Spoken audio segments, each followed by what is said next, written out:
Hey, what's going on, guys? So thank you again for signing up for this program. By now you've gotten your meal plan or you're about to get your meal plan. So let's get ready to figure out how to count these macros, right? Some people will talk about portion sizes or, I had, whatever the cooking instructions were, but you guys have paid to have a meal plan with specific macros. And so if we're gonna hit those macros or even track those macros, we need to know how to weigh, measure our food, so that all the information I'm giving you actually winds up on your plate, and then we can follow the diet properly. There's a lot of confusion on some of these things, so for each of these, I'm gonna kind of break down some of the key aspects. So while I'm prepping for my week, I'm gonna show you how to prep for yours. So right now, I'm cooking rice. Typical portion size on rice, they'll tell you is 1/4 of a cup on the cooking instructions. I cook about a cup of rice at a time, or sometimes 3 or 4 cups of rice here in this when I'm meal prepping. I actually will go through and give you guys your measurements in grams of cooked rice, and then you're trying to hit those grams of carbs. So sometimes you might use rice, sometimes you might use a tortilla or bread or what have you. But in this example, we're gonna talk about rice. So I'm gonna drop this rice here. I'm gonna cook a full cup of it. And then when I go to measure my rice later on, we're gonna see exactly how many grams of rice on the scale translates to grams of carbohydrate on my meal plan. Okay, now as that rice cooks, I wanna go over some idiosyncrasies and some jargon that you might have seen or might hear other people talking about. So if you follow any bodybuilders or any nutrition prep coaches on YouTube, you might hear them say like, oh, I had 80 grams of oats today, I had 200 grams of rice, I had 500 grams of potatoes. Now, that is not the same for each product here. I'm delivering you these numbers the same way that these guys are talking about it, okay? That way you're on the same page as everyone else when you're hearing this and comparing what they're doing to what you're doing or thinking about making changes in the future. So when we're looking at a bag of rice here, okay, the bag of rice is telling us that 1/4 cup weighs 45 grams. And if we take our scale, I got 1/4 cup. This is what I'm cooking with. So I'm gonna take the weight of that scale out. Now I'm gonna pour that 1/4 cup back in, and my weight on the scale, oh, we can see it. I'm gonna insert a little screenshot of it if we can't see it, but it's 45 grams. I can't do that. That's 45 grams of uncooked rice. Now, we're just gonna meal prep, right? So we're cooking whatever rice we can fit in our pan. Then we're gonna scoop that out and then put that on the scale. That's gonna include water weight, salts, fats, butters, whatever else you have put in there, okay? And then we can figure out the exact macros that you're putting in your mouth based off the weight of the food that you're gonna ingest. So typically with rice and pastas, say tortillas, we will give you the numbers based off the cooked weight of the product.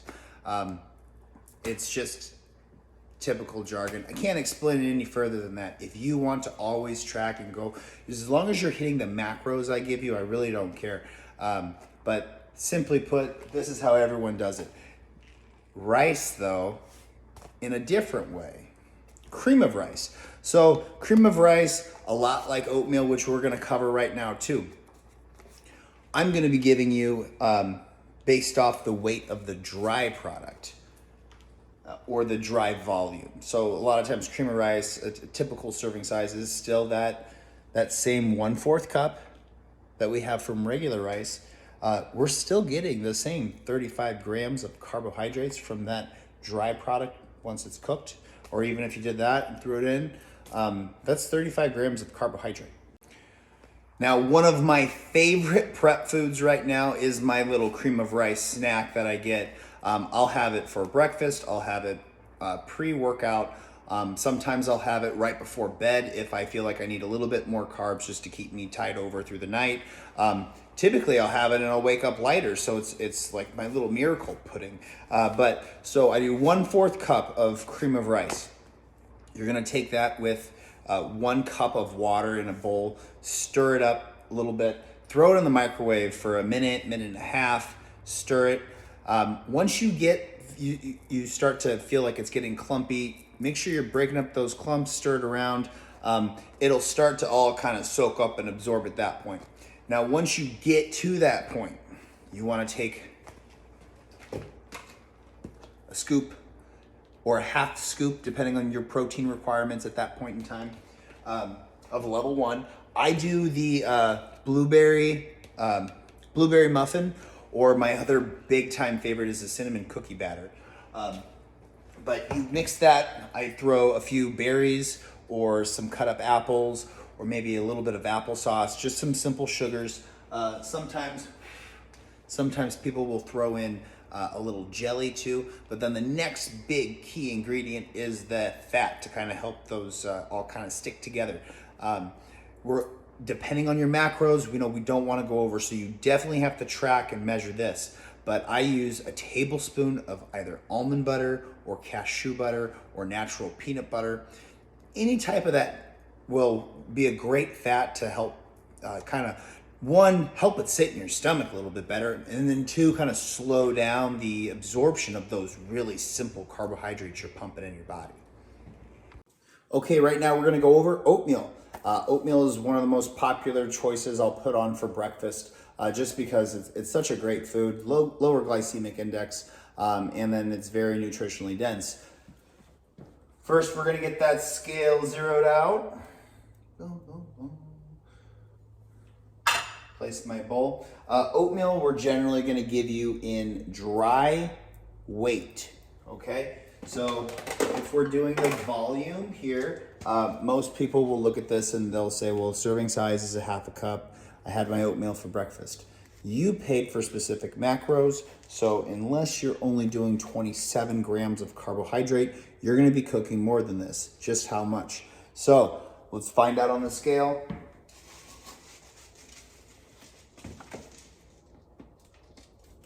Most guys are doing about a cup of oatmeal to start for breakfast, which is gonna be,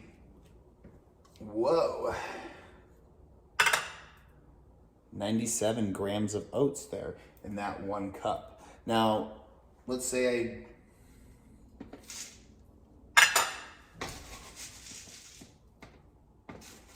take a heaping cup.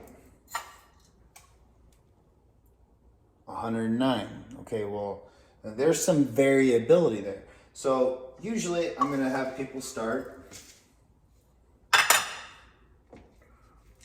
around that 90, 95, 85, somewhere in there. Now that does not matter if it is the instant oats or the rolled oats. I believe it is different for the steel cut oats though. So we're gonna track and measure those in another video. So oatmeal, cream of rice, either one of those for that recipe I referred to earlier. I really like that for breakfast. You can take oats a lot of times, and people will throw them in a shake in the morning too. You'll just take your dry measured oats and mix it in with your shake. Now, that is your quick and easy, I'm in a pinch option. I do it, less than half the time breakfast, that shake. You can't do that every day though. I would prefer that you are getting an opportunity to consume solid foods that haven't been kind of blended and stuff. But also, if we're not throwing uncooked eggs in our shake, if you're against that, I want you to get cooked eggs. the bioavailability in a cooked egg is much better than all the other forms of protein that we're shooting for in the morning. So whether it's eggs, egg whites, those typically we'll do eggs by count. You know, we're counting how many yolks we're doing, and then we'll measure the egg white volume. I'll do liquid egg whites. We can weigh those, or we can just do the volume. The liquid is going to give us, you know, there's a standard consistency for those. So dealing with the volume is a lot easier. So now that rice is cooked, here's how I give it to you. Sometimes I say 1 cup of cooked rice. So we're going to tear that out here. Okay. So 1 cup. Now, when we do the volume, you know, what if this was jasmine rice? Or what if I didn't do the straining thing? Or what if, you know, all these different factors can contribute to the volume of our food. So I'm going to weigh. And so I wanted about 180 grams of rice. I know you might not believe me, but yeah, right there. So if you can see it, yes. So I'm right there, 179. So then I'm plugging that in to hit my grams of carbohydrates for this meal. And so I'll show you how we plug that in. Now, when you go through the first format, there's rice common. You can specify basmati, jasmine, whatever. The more detailed you are with that, the closer you are going to be to those numbers that we're targeting. And then the more strictly you're following this plan, the better we can see where we need to make changes, when changes are needed to be made. Okay, so I've taken out the part that I'm gonna be eating for my next meal here. I already have my tilapia fillet measured and cooked from, actually Friday, but it's Monday now. So I'm gonna see what I got for the rest of my meals and put it in my little prep thing. And then when I go to do my meats later, I can just add it into those containers. So this is what my 1 cup of cooked rice, 180 grams of basmati rice looks like in a, you know, kind of a regular size salad bowl here. Salad bowl or pasta bowl.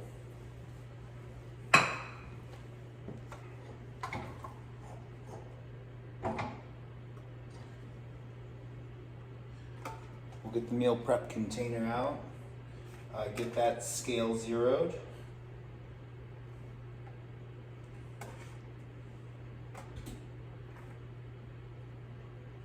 So there's 190. There's 200. So this is what my 200 grams that I need for my next meal will look like in my little meal prep thing.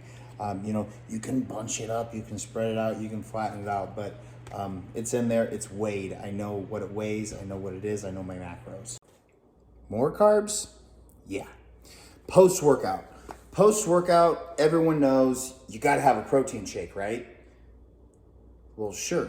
Every 3 hours or so is a new opportunity to take in protein. If we ate about an hour before our workout, we worked out, you know, went to the gym, you know, that's about 2.5 hours, 3. Oh, yeah, definitely. Let's have some protein. I'm not really hungry right now. Just have a shake, you know? Have your protein shake right then and there. But when we also get carbohydrates at that time, boom, Ignition is a great product. It's pre-formed to just go shuttle to muscle glycogen. After a workout, you can have carbs. After a workout, your muscle cells are primed to take in insulin. Insulin is going to be shuttling both protein and carbohydrates to those muscles. So we need the building blocks. We need, and there's only so much our body will be able to handle. So that's why we break it up in these 3-hour increments. But we also need to start refueling. We're training the body to see a carbohydrate and recognize I could go put that in my muscle cells because I'm an active body that is growing and changing right now. I need that fuel. rather than whenever carbohydrates come by, the muscles are just like, oh, well, we're not really doing anything, so they'll come back later. They always do. And then that sugar gets shuttled to fat cells because it cannot hang out in the bloodstream that long. And that's why people get fat eating carbohydrates, because they're inactive, or there's so many carbohydrates that the muscle cells don't have anything to do with them. So that's 1 scoop of ignition with typically between 1 and 2 scoops of your Formula 1 post-workout whey isolate.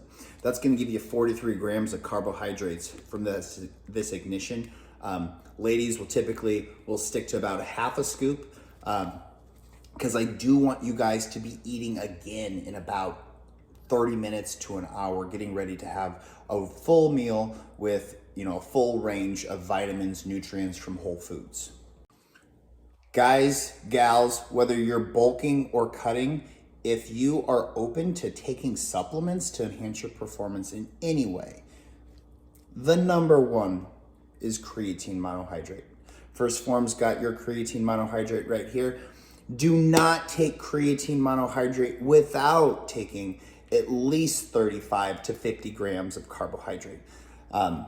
5 grams, 1 scoop, 5 grams. Some people will load for the first week doing close to 10 grams. Many pre-workouts already have creatine in. Not all use creatine monohydrate. Creatine monohydrate is the original. It is the one that is studied the most, proven to be effective and safe. The one thing we need to worry about with creatine monohydrate is water balance. So while we're taking creatine monohydrate with carbs, you cannot try to have creatine and skip out on the carbs. It doesn't work. We won't even hold the creatine if we don't have carbs for it to hang out with. Creatine is allowing you to store more carbohydrates in your muscles for fuel, not fat. Don't be afraid to have carbohydrates, especially if you have creatine monohydrate working for you. This is going to help with muscle volume. This is going to help with endurance during workouts. But again, we worry about cramping when water balance can be out. So we want to make sure we are getting plenty of sea salt. I use pink Himalayan sea salt. Great in all the micronutrients, as well as those the sodium, potassium, all those those salts that we need. We got sea salt, but creatine is another type of salt. So taking in more water while taking creatine will help alleviate some of the extra stress from the extra salts in the body, as the kidneys are going and always filtering everything, right? The kidneys are the main thing that we're worried about when it comes to the water salt balance.